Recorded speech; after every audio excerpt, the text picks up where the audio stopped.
sociais e também pelo portal jj.com.br. Tainá Franco na área com vocês até 1 da tarde, trazendo sempre uma pauta interessante, uma conversa importante, um convidado mais que especial. E hoje não será diferente. Estou com ele aqui, cientista político, presidente de sindicato dos bancários, já foi vereador pelo Partido dos Trabalhadores. Bem-vindo, Paulo Maleva, tudo bem? Tudo bem, muito obrigado, Tainá, pelo convite. É um prazer estar com você aqui, falando com todos os ouvintes. E a gente tem um papo super importante hoje, né, nesse ano pandêmico. A gente discutiu vários setores da sociedade, né? A gente falou bastante das escolas, dos trabalhadores, né? E um pessoal que ficou ali na linha de frente, né? Não só o pessoal da saúde, mas os bancários também ficaram ali na linha de frente do atendimento ao público, né? É verdade, desde o início da pandemia, as instituições não pararam de atender, né? Nem poderiam, porque é um serviço essencial do qual dependem as pessoas, né? Os aposentados, os assalariados, quem tem conta, quem precisa movimentar, que é basicamente todo mundo, né? Depende de algum momento. Então os bancários tiveram todo esse tempo na linha de frente, né? Mesmo nos momentos mais difíceis, que agora estão voltando, infelizmente, com a segunda onda, continua atendendo ao público, né? Com os cuidados, com os protocolos, mas não pararam. A gente fala muito, porque as pessoas não usam internet bank, como se toda a população tivesse acesso à internet, ou tivesse mesmo o conhecimento de como usa, né? A gente está falando também de uma população mais carente, as pessoas que receberam auxílio, e uma população também mais velha, né? Que vai ao banco. E como foi o cuidado durante todo esse período? Porque com os funcionários, né? E com a população, que deve ser difícil ali, né? Na linha de frente do banco, lidar com tudo isso. Né? Exatamente. Desde o primeiro momento, no dia 17 de março, foi realizada uma reunião entre os sindicatos, né, a pedido dos sindicatos, com a Federação dos Bancos, justamente para estabelecer quais seriam as medidas necessárias para impedir que tanto funcionários quanto clientes se contaminassem nos ambientes das agências, né, que é um ambiente propício para isso, é fechado, né, vai muita gente. Então foi estabelecido tanto o uso de máscara desde o primeiro momento, a questão do contingenciamento, ou seja, de não entrar todo mundo ao mesmo tempo na agência, caso haja uma demanda muito forte, segurar um pouco para ir mitigando o contato com as pessoas, a colocação de placas de acrílico para separar, e também os funcionários que são do grupo de risco irem para o trabalho remoto, né, para o home office. Isso foi logo no início que nós conseguimos, e em boa medida funcionou muito bem, porque impediu que muitos bancários ficassem doentes, funcionários de bancos e também os clientes, claro. Nós tivemos esse cuidado e isso acelerou, na verdade, de uma outra mão, alguns projetos que os bancos tinham de digitalização, né, de trabalho remoto, de home office, de acelerar medidas tecnológicas que estavam já em andamento, eles tiveram a oportunidade de acelerar. Aliás, vários setores, né, da sociedade aí tiveram que lidar com o trabalho remoto. Imagina você trabalhar num banco remotamente, isso parece uma coisa muito... uma coisa que não cabe, né? O funcionário está de casa trabalhando para atender ou para fazer o trabalho interno, porque uma coisa que o pessoal não sabe é todo o trabalho interno que tem banco, né? Quando você pensa em banco, você pensa ali na linha de frente nos caixas. Na linha de frente, exato. Então você tem muita... Hoje em dia a maior parte do banco, dos trabalhos ali dentro, são voltados para a área negocial e menos para a área operacional, que são os caixas, a retaguarda, a tesouraria, que já foi mais amplo, já vinha reduzindo com o tempo, em virtude do internet banking, do mobile, principalmente agora o celular, mas ainda você tem muita coisa.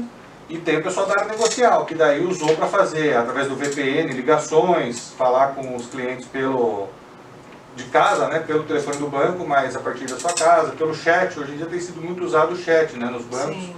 E esse serviço de consultoria tem sido muito demandado.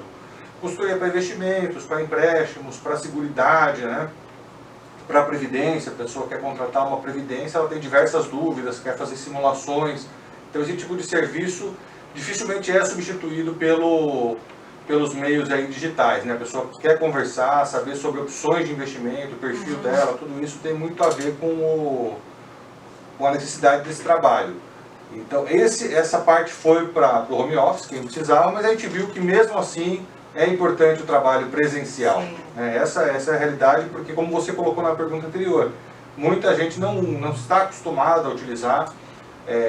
internet banking ou mobile, tem muita gente idosa, tem gente que não... Penso muito nos aposentados nesse sentido, porque é o pessoal que já tem o hábito de ir ao banco, né, vai lá sacar sua aposentadoria ou sua pensão, enfim. E acho que eles foram, não os maiores prejudicados, mas os mais afetados por toda essa mudança, né? Mas porque eles são um grupo de risco, grupo né? de risco, exato.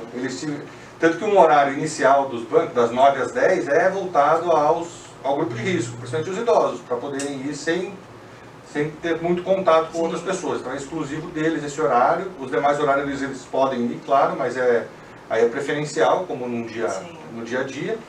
Então, eles têm mais dificuldade. Porque o trabalho que eles demandam do banco normalmente é ir lá sacar a aposentadoria, né? Conversar, fazer algum empréstimo consignado, alguma coisa nesse sentido. E às vezes é um público mais vulnerável a golpes também. Então, essa é uma pergunta que eu queria te fazer. Houve um aumento, porque a gente conhece muitas histórias de saidinha de banco, né? Principalmente o público-alvo aí são as pessoas mais de idade, né? São mais vulneráveis também a esses pequenos e grandes golpes, né? A pessoa leva a aposentadoria inteira da pessoa embora.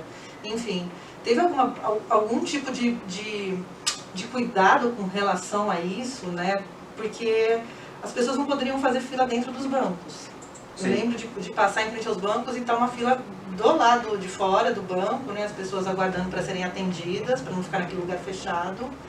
E como foi isso? Teve que ter algum movimento de aumento de segurança, algum cuidado especial com os idosos? Deveria existir isso. Deveria. Os bancos não fizeram, né? Aliás, essas filas, é até bom esclarecer um certo aspecto que tem a ver com a pandemia, claro, para não aglomerar lá dentro. Mas tem outras duas coisas que aconteceram de forma concomitante agora. Os bancos haviam assumido o compromisso de não realizar demissões nesse período de pandemia, mas eles quebraram com a palavra e passaram a demitir. Então, você pega Itaú, Bradesco, Santander, com muitas demissões, né? O Banco do Brasil e a Caixa não demitiram, mas quem se aposentou também não teve reposição, né? Ou seja, reduziu o número de funcionários. Pega o Bradesco, demitiu vários gerentes, várias pessoas, e fechou agências também. O banco fechou agências. Se você pegar aqui a 9 de julho, onde tinha uma agência do Bradesco, foi fechada, aqui na Região Pestana, aqui embaixo. Então isso levou a concentrar duas agências em uma só. Ou seja, o processo de filas, essa dificuldade das pessoas falarem com o gerente mesmo por telefone, que eu acho que seria um meio muito mais prático agora você ligar e tentar resolver. Isso foi prejudicado porque os bancos tinham um projeto também de reduzir custos de trabalho.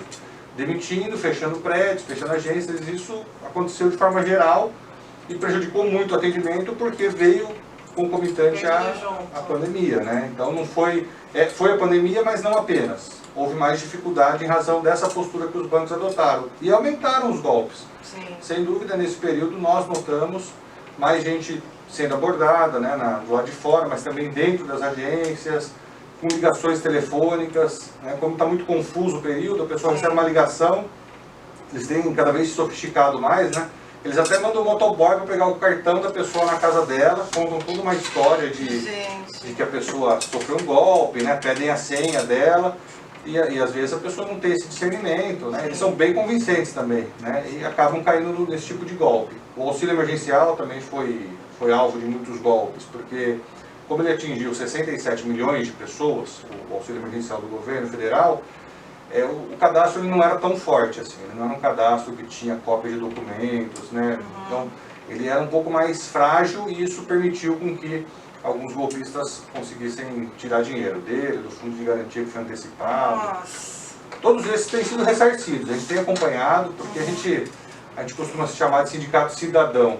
Que a nossa preocupação, claro, é com a classe trabalhista, com as pessoas que estão trabalhando, né, os bancários, mas também a gente tem um olhar para o social, né? Se esse trabalho está atingindo ali os clientes, os usuários, né? Porque tem trabalho que tem que ser integrado, né? Não adianta você olhar para o trabalhador sem olhar para todas essas questões que estão no entorno do trabalhador, né? Sim, o trabalhador não vive numa redoma, né? Exato. Ele vai sair, a gente fala sempre isso, né? Ele vai usar o trânsito, vai usar a saúde, a educação, a vida em sociedade, então demanda que o sindicato também se integre a essas discussões como um todo, né? Em algum momento você também é consumidor. Sim, usuário de serviços bancários. Usuário de serviços, enfim, você é pedestre, nem sempre você é motorista, ou seja, nós temos que ter um olhar para discutir a sociedade de maneira geral, e essa é uma preocupação nossa com relação aos clientes, e como você bem colocou, sobretudo os mais idosos que têm estão menos habituados, né? Estão menos habituados com esse tipo de tecnologia. Você há quanto tempo presidente do Sindicato dos Bancários? Eu assumi em 2019, 2019. mas está completando 2 anos agora, né? Teve eleição em 2018. Queria que você falasse um pouquinho da atuação do sindicato, porque os sindicatos, no modo geral, eles foram malditos, no sentido de maldizer, nos últimos tempos, né? Houve um desmonte aí, né? Enfim, um enfraquecimento dos sindicatos por N interesses, né? Eu queria saber um pouquinho de você, porque também houve um desmonte aí na legislação trabalhista, né? Você tem todo um contexto social aí que dificulta um pouco a atuação dos sindicatos, né? Como tem sido esse trabalho, né, para você? De fato, os sindicatos têm sido bastante atingidos por medidas que o governo toma, justamente com esse objetivo, né? É uma orientação neoliberal que o governo federal tem, não de agora, o Temer já tinha, que é de enfraquecer a legislação trabalhista, tornar menos protetiva ao trabalhador, que já não era muito no Brasil, sempre houve muita facilidade para demitir pessoas, né? Contratar e demitir nunca foi algo difícil. Os nossos salários estão entre os menores do mundo, assim, civilizado, né? Industrializado. E os sindicatos ameaçam de alguma forma isso, né? Tem esse contraponto à lógica capitalista meramente, à lógica empresarial, porque você leva uma demanda dos trabalhadores, você questiona. É claro que há muitos problemas no mundo sindical, na verdade, grande parte dos sindicatos não tem uma atuação ligada aos trabalhadores, são sindicatos que a gente chama de carimbo apenas, né? Eles existem no papel e estavam recebendo recursos, por exemplo, do imposto sindical, né? Chamada contribuição sindical, sem ter qualquer atuação. Então essa crítica, essa autocrítica é importante para os sindicatos fazerem, que não é a maioria deles, eu diria que é a minoria que tem uma atuação de fato orgânica, próxima aos trabalhadores, que busca uma representatividade. Mas mesmo esses têm sofrido muito porque no Brasil a rotatividade no trabalho é muito alta. Então você pega sindicatos comprometidos, bons, que sindicalizam, né, que filiam as pessoas que contribuem mensalmente de forma voluntária, né, mas que logo ela é demitida, já vem outro. Então é um trabalho sempre de correr atrás do prejuízo, né, assim, sempre o sindicato, para se manter, precisa de recursos para fazer jornal, para fazer manifestação, para, enfim, todas as atividades. E para esse recurso, normalmente, a principal receita é para ser a mensalidade do associado, de quem quis se associar. Mas com esse turnover, né, essa rotatividade tão forte, fica difícil de manter um patamar. Então, esses são os desafios colocados, os bancários, em específicos metalúrgicos, esses sindicatos mais químicos, organizados, eles vêm com eles já têm uma força, mesmo quebrando a contribuição sindical lá em 2017, o nosso sindicato ele tem um nível de associação muito forte. 70% dos bancários são sócios do sindicato, então mantém. Isso tudo facilita. É um sindicato que se organiza e assina convenções coletivas em âmbito nacional, ou seja, a mesma convenção que rege a relação de trabalho em Jundiaí é a mesma do Amazonas, do Rio Grande do Sul. Então é mais unificada essa conversa do que se supõe. Então a gente tem uma boa organização no Brasil todo, no estado de São Paulo, no Brasil. Isso nos ajuda e torna o sindicato mais forte, bem representativo, de forma que a gente sofre menos esses efeitos da reforma trabalhista. Mas quando você tem desemprego alto, um mercado de trabalho desestruturado, né, aumento da pobreza, queda geral nos salários, você não vai passar incólume a isso. Isso pressiona também quem está empregado, né, a fila do desemprego, ela pressiona porque o empregador diz, olha, se você não quiser esse salário, tem muita gente querendo, né, a economia está parada, então vai ter... Isso tudo dificulta bastante a negociação coletiva, né, nós temos essa construção histórica dos bancários que é muito forte, organizada, mas no mundo do trabalho, de forma geral, tem sido muito difícil esse contexto agora e muito agravado pela pandemia, sem dúvida. Quando fala de sindicato, me vem 3 que eu lembro desde muito nova, que sempre foram muito atuantes, assim, até em termos de aparecer na mídia, de mobilização, que é o Sindicato dos Bancários, dos Professores e dos Metalúrgicos, né? Então, sempre vem em mente esses 3 sindicatos aí, na linha de frente mesmo das mobilizações, né? E ao longo do tempo conseguiram muitas conquistas, mas também o que chamam de indústria 4.0, o mercado 4.0, é implacável também, né? E esses governos também que vêm desmontando todos os direitos sociais conquistados aí, né? De 88, né? Que é o marco da Constituição Solidária, mas antes, né? Porque antes houveram as lutas para essas conquistas.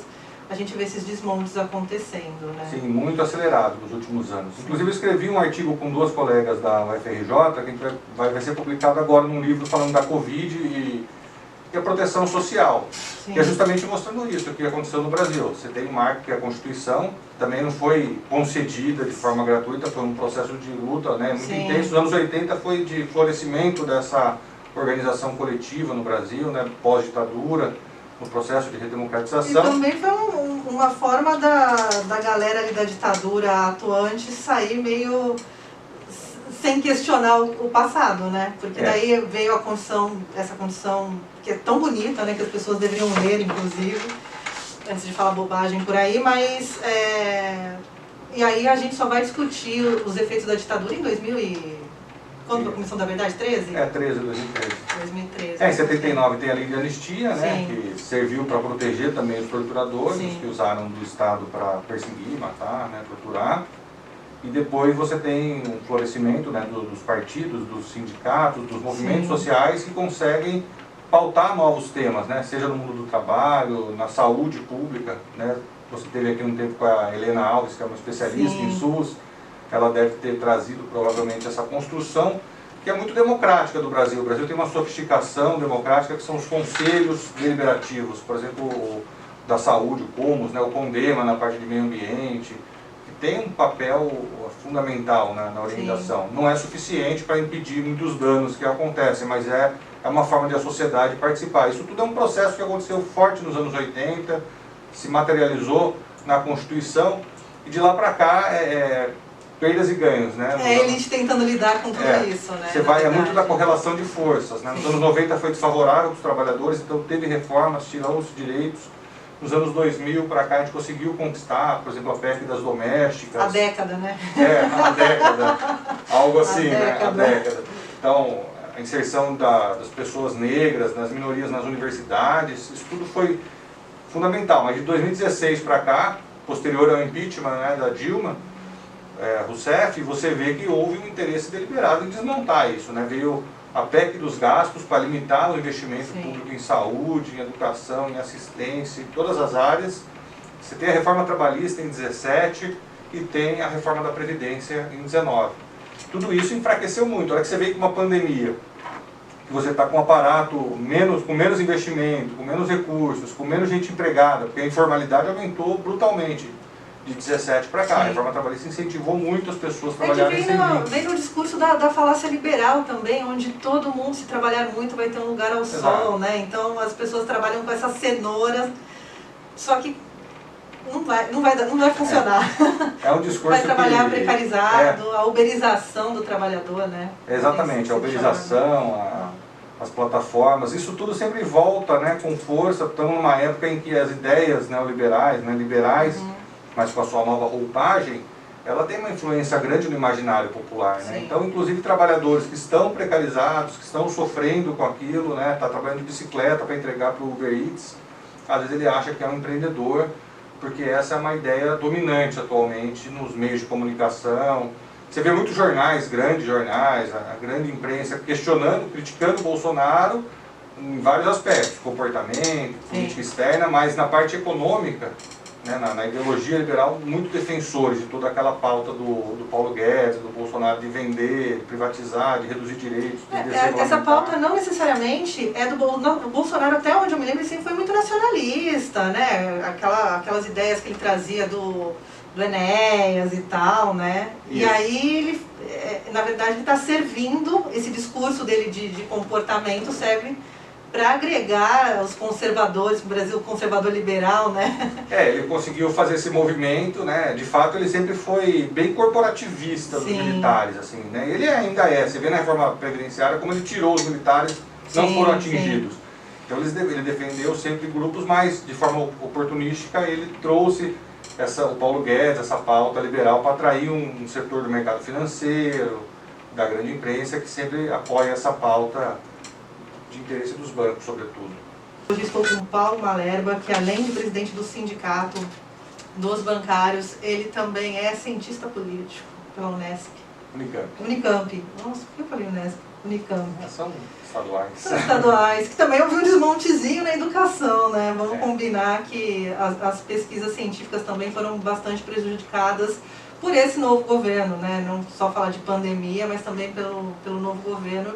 E a gente vê o impacto que traz em época de pandemia, a gente vê como esses desmontes surtem efeitos negativos na sociedade, né? Ah, sem dúvida. A hora que você precisa do investimento na ciência, você vê que o Brasil está nos menores patamares dos últimos 20 anos hoje, de investimento em ciência e tecnologia, em pesquisa, né, CAPES, CNPq, né, todos os fundos que financiam bolsas de estudo também, do pessoal da pós-graduação, financiam pesquisa, todos eles perderam muito recurso, saíram de 15 bilhões mais ou menos em 2015, para hoje estão em 4,8 bi.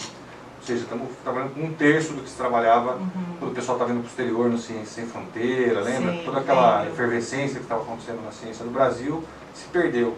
Né? E isso traz danos, claro. O Brasil fica esperando os outros países. À mercê, né? Não temos nenhum cronograma hoje para vacinação, né, no Brasil.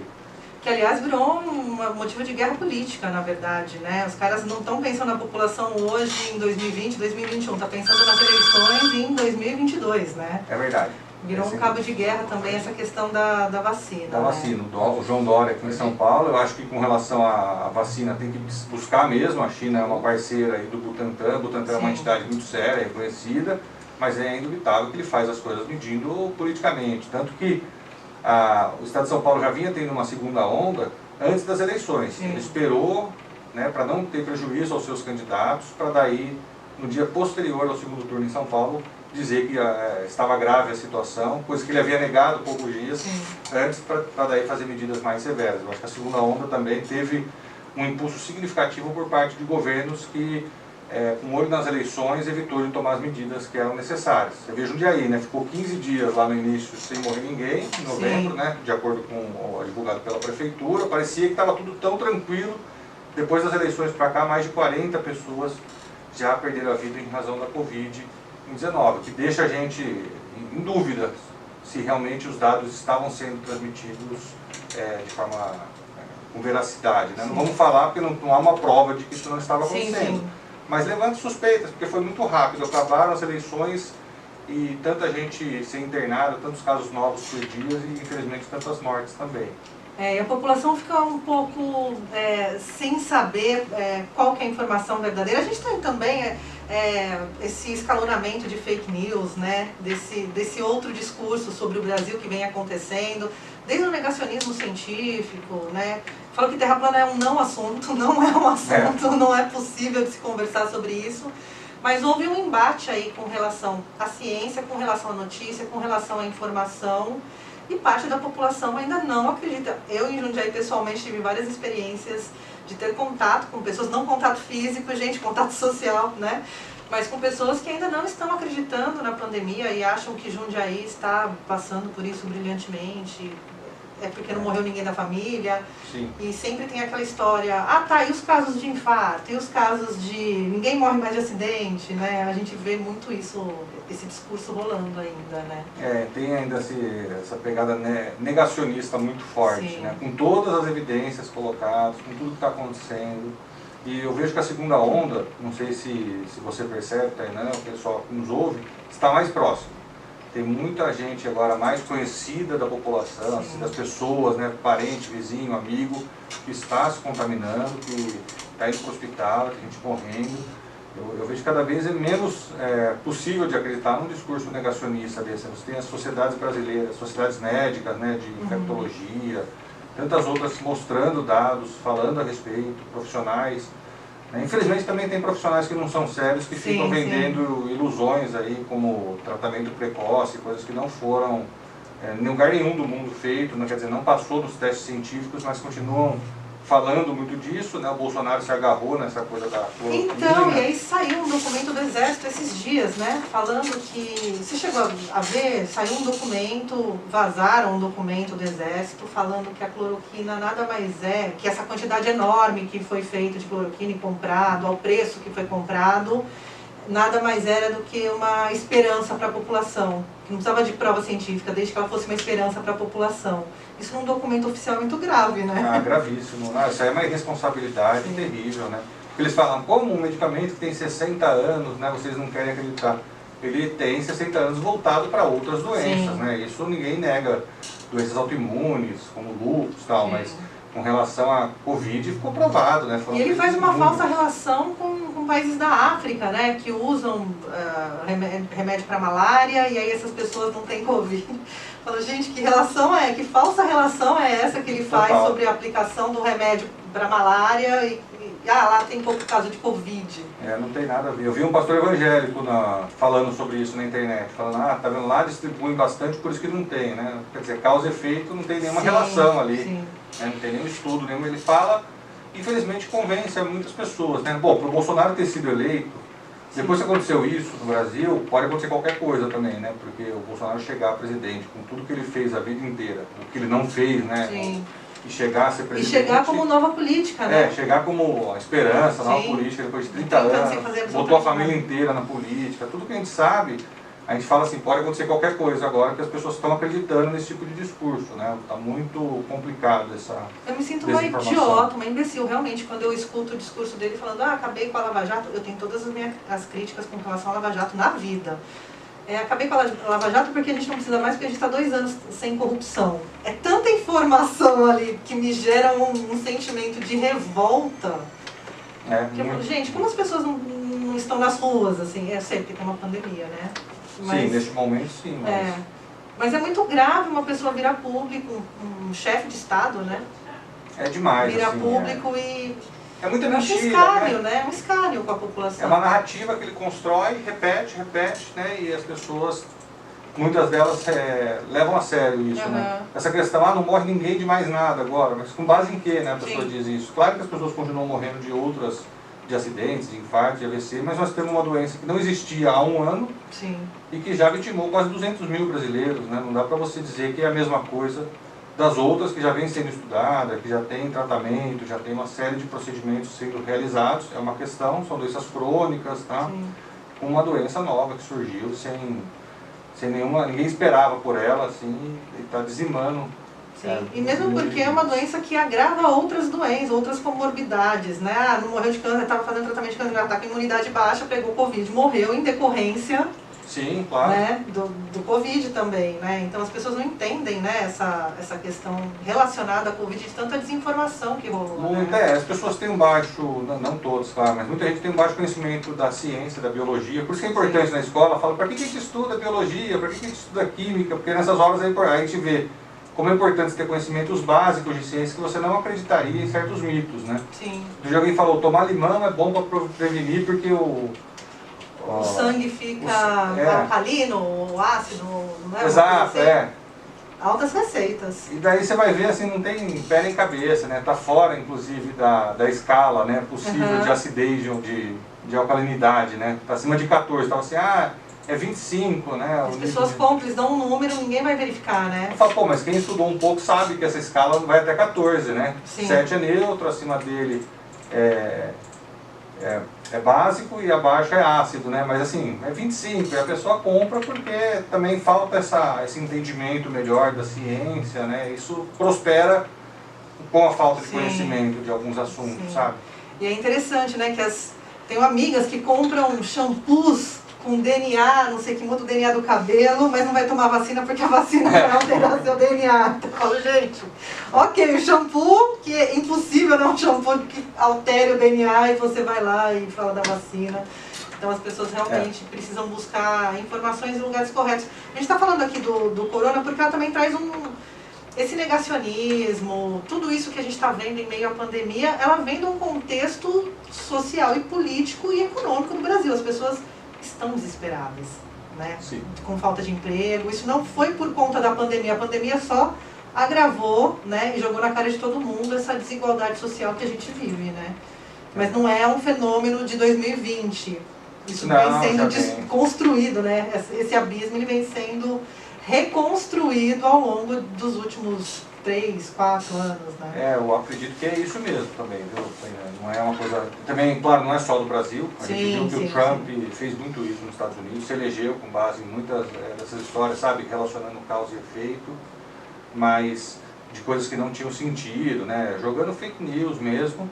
E Bolsonaro veio também nessa esteira, né? Sim. Agora com a derrota do Trump, a gente espera que enfraqueça um pouco esse tipo de discurso. Nossa, vamos ver. Mas tem um caldo. Paulo Maleva comigo hoje nos estúdios. Gente, a gente entra num papo aqui e aí a hora vai passando e a gente nem vê, né? A gente estava falando que de 2020, né? Que tudo que a gente vê agora, todas essas coisas da pandemia, esses abismos sociais, e todos esses problemas sociais e econômicos, eles já estavam vindo de antes, né? Desde a época do... Você chamou de impeachment, eu vou chamar de golpe. Temer chamou de golpe, então me sinto hoje. Sem dúvida é golpe. Bom direito, deixa lá. Mas desde aquela época, assim, a era do Partido dos Trabalhadores no poder, com todas as críticas que eu pessoalmente tenho ao partido, enfim, ela mexeu numa ferida que o Brasil não quer olhar, né? Até hoje o Brasil não quer olhar, né? Essa ascensão da classe trabalhadora, essa ascensão das periferias aos grandes centros, né? Não só como trabalhadores, mas como consumidores ou frequentadores, né? Você vê o preto, pobre, periférico, podendo comer num restaurante, numa outra região que não é a dele. Isso incomodou muito, né? A PEC das trabalhadoras também, que, né, sai na capa da Veja e toda a elite paulistana fazendo aquele discurso, mas é como se fosse da família, não tem necessidade de se registrar em carteira uma trabalhadora. E a gente viu agora, recentemente, antes de ontem. Foi, no domingo. 38 anos a mulher mantida como uma mulher escravizada. Ela foi dada de presente da mãe para o filho, né, um professor universitário. Esse Brasil que o Brasil não quer olhar, né? Ele está muito na nossa cara hoje em dia, né, Paulo? Ficou mais explícito, a desigualdade social aumentou muito no Brasil, né? Ela chegou no ano de 2013 ao menor patamar dos últimos 50 anos. Então, em 63 estava num nível mais baixo, o golpe militar. Sim. Teve justamente esse mesmo ressentimento da classe média, dos mais ricos em relação... Dá para fazer um paralelo, né? Dá para fazer. Aí você tem um aprofundamento da desigualdade que dura até final dos anos 90 e nos anos 2000 novamente começa um combate a essa desigualdade. Ela chega nos menores níveis de novo, né, em 2013. Resultado de uma década de políticas sociais, né, voltadas a combater mesmo, a dar acesso à universidade, acesso ao trabalho, à remuneração, enfim. Bolsa Família ajudou muito, mas a valorização do salário mínimo principalmente, valorizou muito o trabalho, né, quem vive do trabalho. Então tudo isso teve impacto, só que na minha visão emergiu esse ressentimento. Sem dúvida essa questão de não querer dividir com os mais pobres os mesmos espaços, né? Sobretudo viajar de avião. Sim. Ir no mesmo restaurante, ir ao cinema, ir ao shopping. Tudo isso aí parece que não era lugar dessa gente, né? De acordo com essa visão preconceituosa. Assim, não, esse pessoal não é para estar aqui no mesmo espaço que eu. Tanto que surgiram várias e várias histórias de pessoas que falavam, parece que o aeroporto virou rodoviário. Eu ouvi isso pessoalmente de uma pessoa que, óbvio, rompi relações, era uma amiga, enfim. Mas... É um incômodo, né? Assim, eu prefiro que os pobres fiquem muito pobres, sofrendo, do que ter que ceder. Não é que cedeu o espaço, também melhorou de vida essa classe média, viajou mais, tudo. Mas assim, quem determina de quem é o espaço, né? Teoricamente, né? Quem determina, óbvio, é a elite aí, né? Mas enfim. É o dinheiro ainda. É o dinheiro ainda que determina de quem pertence a qual espaço. Mas mesmo uma pessoa periférica que ascende socialmente, ela é aceita até certo ponto. Até certo limite. Até certo limite. Quando começou a competir por vagas em universidades, né, porque daí veio a política de cotas também, mas não só isso, né, veio uma série de incentivos como o FIES, o ProUni, que botou gente pobre que nunca iria estudar medicina, estudando medicina em universidades particulares, que custam 8 mil por mês a mensalidade. Falou, pera lá, ele está dividindo aqui. Esse cara vai ser médico também, vai ter o mesmo status e prestígio que eu. Então esse olhar pesou muito. Eu lembro de um artigo da Danusa Leão, na época, ela falando, poxa, encontrei meu porteiro do prédio na Disney. Pô, perdeu todo o charme a viagem. Eu vi ele lá, quer dizer, daqui a pouco vai estar em Paris. Né? Tinha gente que falava, vi um professor de escola do estado viajando para a Turquia, né, fazendo aqueles pacotes. Porque na época aconteceu isso, o dólar baixou também, permitiu, o poder de compra cresceu do brasileiro. Mas segundo o genial Paulo Guedes, o dólar alto é bom. Não é? Exato. É ótimo o dólar alto. O pessoal que derrubou a Dilma criticando, né, deu um golpe lá, falando, eu quero voltar para Disney, cadê meu dólar de R$2, né? Agora está 5, 6. O dólar turístico está quase R$6, né? Então... E a galera pensa no dólar, pensa justamente no turismo, né? De você, no eletrônico, o iPhone, a viagem, a Disney. Aí imediatamente vem o consumo. As pessoas esquecem do trigo, por exemplo, né? Os bens básicos, né? Os bens básicos que são negociados em dólar, né? O Brasil passou por um processo de desindustrialização, e vem passando ainda, no qual a dependência nossa de produtos estrangeiros é grande. Então o pessoal fala da vacina da China e tal, mas todos os remédios que a gente toma aqui, a matéria-prima é produzida na China ou na Índia. Sabe o Viagra que você toma? Deixa eu te contar uma coisa. Mudou seu DNA. Remédio assim, nos mais básicos, hipertensão, de diabetes, de asma, né, de todos, tudo matéria-prima da China. Da Índia também, ou seja, o Brasil não tem uma indústria de química fina aqui produzindo isso, então a gente depende muito do valor do dólar, porque a gente importa muitas coisas para produzir ou para finalizar aqui no Brasil, então tem um peso na economia muito grande. É claro que o dólar é muito barato, dificulta as nossas exportações, né? Então o Brasil precisa exportar, se tiver 2 para 1 não é tão bom, mas também 6, agora 5,16 como fechou ontem, não é bom para o Brasil também, porque a gente fica, alguns ganham muito exportando, a maioria perde pagando esse dólar caro por conta da necessidade do Brasil importar, né? E esse até me lembrou de uma questão também que surge muito, porque ninguém quer assumir isso daí, esse discurso que a gente falou do ressentimento, quanto mais pobre, o negro, que subiu e tal, tem uma questão que vai se usar que é a corrupção. Fala, não era isso o problema, era a corrupção. Que também não é novidade. Getúlio Vargas passou por isso, quando o JK tinha um problema de um triplex também, que investigaram, perseguiram, processaram. E não é irônico que o triplex é da empresa que Moro é sócio agora? Agora o Moro é sócio da empresa proprietária. Então assim, sempre a corrupção... No fim o triplex, gente, é do Moro. No fim é dele. Agora ele é um dos Pronto, donos. a piada é essa agora. Então, no fim, a corrupção, eu não estou dizendo que não existiu. Pelo contrário, eu acho que tem culpa, muita gente tem culpa no cartório, o Partido dos Trabalhadores errou. Mas aí não é só o partido que vai estar lá, é o sistema político que precisa de uma reforma. O sistema político brasileiro tem relações promíscuas com o setor privado, né? Ou porque será que alguém... Na ditadura isso também cresceu bastante, forte. né? O Odebrecht cresceu muito na ditadura, o OAS, ninguém, no governo Fernando Henrique... Então, assim, quiseram instrumentalizar como já tinham feito antes, com o Getúlio Vargas, com o JK, e a Petrobras, gente, é caso desde o seu nascimento. Caso de corrupção dentro da Petrobras é desde que ela nasceu, né? Não é também novidade dos anos 2000, não, né? Nada disso surgiu agora, né? E eles colocam o tema corrupção como se fosse o mais importante do Brasil, e daí, não, a desigualdade não é tão importante, o problema é a corrupção. Até para justificar o discurso. Exato, né? exato. Não vai assumir que o problema é a ascensão dos mais pobres. E a corrupção é um problema, só que colocaram ele num patamar que para combatê-la você jogou a água fora com o bebê junto, né? A água suja da banheira com o bebê. Então o Brasil sofreu um baita baque econômico, social, por conta também dessa forma de se fazer, que tinha interesses até escusos ali, que vão ser mais bem esclarecidos com o passar do tempo. A gente vai ver nessas relações do Moro, dos procuradores com os Estados Unidos, com empresas, com interesses que vão ficando cada vez... A Vaza Jato veio trazer isso à tona, ou seja, tinha muita coisa por trás ali. Gente, a Vaza Jato trouxe tanta coisa à tona que deveria, assim, ter mudado o Brasil. Sem dúvidas. E aí as pessoas conseguiram contemporizar e construir uma outra narrativa, e aí inventa hack russo, aí prende um cara de Sorocaba, né? Hacker de Araraquara, né? Hacker de Araraquara, hacker de Taubaté, enfim. Como eles conseguem subverter os discursos, né? Porque essa extrema-direita, ela é bem construída não só no Brasil, né, mas também a nível mundial, ela é bem articulada, né, e como elas conseguem, elas trabalharam em silêncio durante muito tempo, né. Muito. E agora a gente está vendo as consequências de ignorar uma aberração, né, em vez de lutar, quando ela come no ninho, né. No subterrâneo, a hora que surgiu era uma coisa mais forte do que parecia, né. E eu acho que muita gente se omitiu, sabe? Sim. Poderia ter colocado freio ali também. Isso eu falo para a imprensa, para os partidos políticos, para os grupos econômicos, colocaram interesse econômico à frente de qualquer outra coisa. E hoje sofrem aí com esse monstro que embala que o filho é teu também. Sofrem dos dois lados, porque a economia não é como você falou, não vinha da pandemia, essa decadência nossa.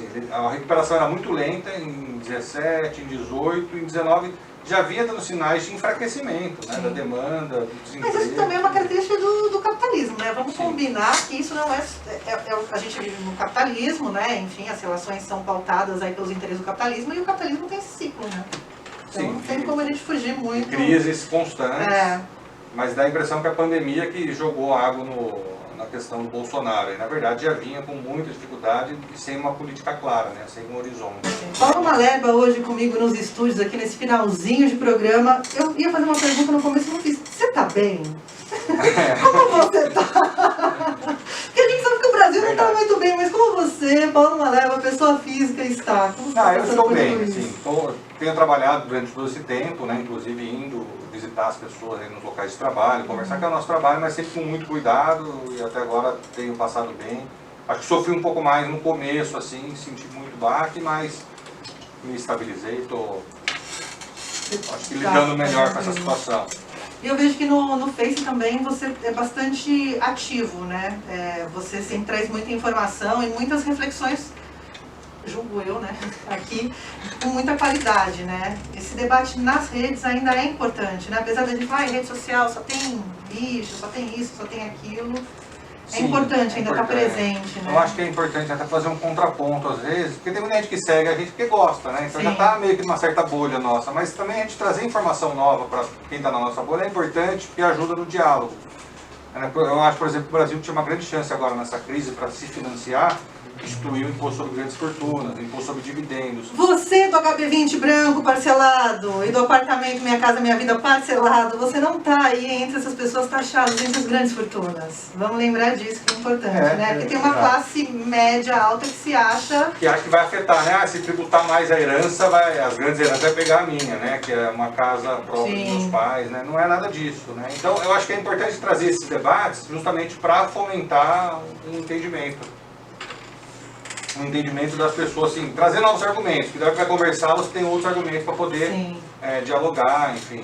Isso tudo, a rede continua tendo um papel ainda importante, né? Para o bem, nesse caso, assim, de trocar informações, né? Trocar ideias, novidades, acho que isso é legal. Gente, siga Paulo Maleba lá no Facebook. Paulo Maleba. E o PT? E o Lula? A gente está vendo uma reconstrução do partido aí, né? Que tem sido bastante importante até para derrotar esse antipetismo que surgiu aí com o Bolsonaro.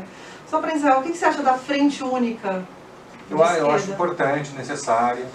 Né? Eu espero que a gente possa dar passos agora, daqui até 22, no sentido de fortalecer. Assim, acho que há divergências, há diferenças de entendimento, mas elas são menores do que o que nos une neste momento, que é derrotar o Bolsonaro, mas não é só derrotar para colocar uma outra coisa muito parecida no lugar. Só o Bolsonaro, só derrotar o Bolsonaro acho que é muito pequeno, tem que derrotar esse bolsonarismo, né? Esse tipo de ideia, né?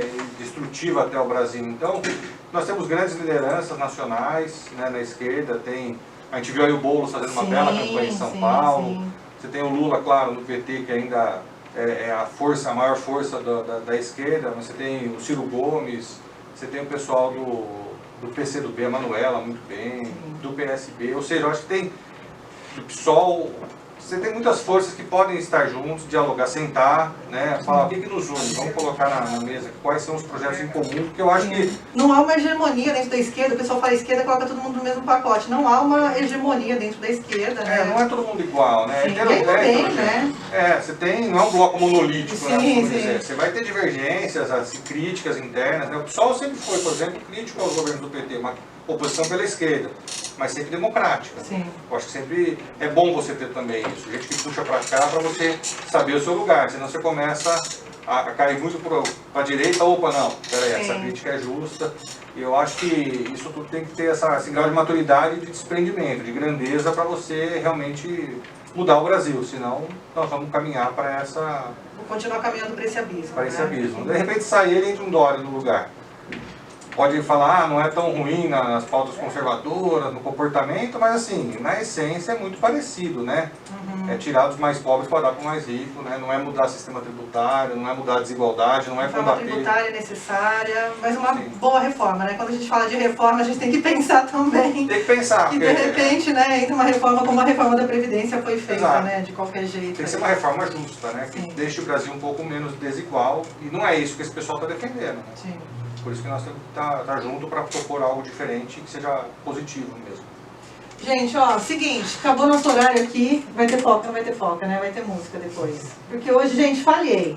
É sério, não consegui, não dei conta. Hoje você, aluno que estava esperando foca no Enem, tá de folga, combinado? Mas amanhã tem aula. Gente, obrigada, Paulo. Ó, já te convido para voltar aqui em janeiro, fevereiro, março, abril. Legal. Maio, junho, a gente assim, aqui, portas abertas mesmo. Tem muito assunto, continuar, né? Legal. Para continuar essas conversas que eu acho super importante. A gente fala muito de internet, mas é importante ocupar os veículos de massa, né? Tem uma galera aí do outro lado nos ouvindo, isso é importante. Eu valorizo muito o rádio. Eu acho que o rádio tem uma capacidade de falar com tanta gente que não é na rede social que você vai conseguir falar, no Twitter, né? As pessoas nos ouvir, nos conhecer e de repente até seguir na rede social e nos procurar por outros espaços. Mas a rádio continua sendo algo... Ao contrário do que haviam previsto quando surgiu a televisão... O fim da rádio? Nada a ver, né? Continua ainda muito presente na vida dos brasileiros. Enquanto a guerra for de informação, gente, a rádio vai continuar firme e forte. Lembrando que esse programa também vira vídeo no YouTube e vira podcast no Spotify. Então acompanhe as redes do Francamente aí, que eu vou divulgando para vocês. Vou colocar tudo em dia? Vou colocar tudo em dia. Tenham calma comigo que vai dar tudo certo. Combinado? Obrigado, Sonequinha.